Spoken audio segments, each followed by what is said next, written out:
Yeah, again, we don't get much of an enthusiastic response when we hear about people being cast out into the darkness outside. I don't hear very many people when I say the gospel of the Lord saying, yeah, praise to you, Lord Jesus Christ. But brothers and sisters, in the scriptures today, both in the Old Testament and in the gospel, we hear about this change of heart, this need for a change. And yet, the change isn't so much ours to do as it is God's. God is showing us that He is the one who wants to do the work in us that we need to become saints. And yet, the question is whether we are going to reply to this or not.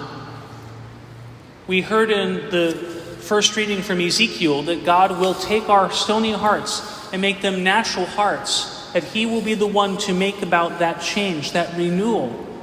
Again, in the gospel, we hear of the king. That is, it's a parable of God preparing a banquet, everything before us. And yet the question is, will we pay attention to what God is giving to us? Or will we just go about our business? And that is the reason why the king gets upset with the man who comes in without a wedding garment, because the wedding garments were provided. They were provided, and the man just refused to change. And that's the question to us as well. We can come to the wedding feast, that is, to Mass. This is the wedding feast of the bride and the bride, the church, and the bridegroom, Jesus Christ. But are we allowing the Lord to touch our hearts and to change us? Are we believing that God is the one who will work in us everything we need to become not only saints, but as St. John Paul II would say, great saints? It's all provided. There's a banquet before us. Today we celebrate St. Bernard, and St. Bernard would basically say that what is needed is for love to be loved. That is, God provides all of this love that He is wanting to satiate us with, if not overflow from within us. But are we willing to come to the fountain and drink from the fountain of God's love?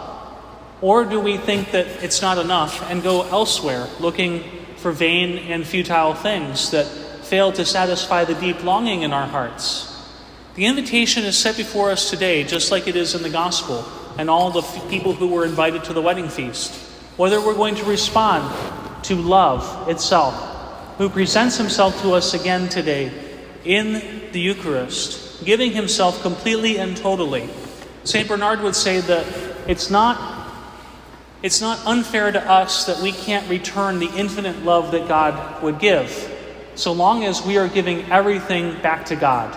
So today, let us bring our entire lives and everything to God, consecrating ourselves once again to our bridegroom who loves us so much.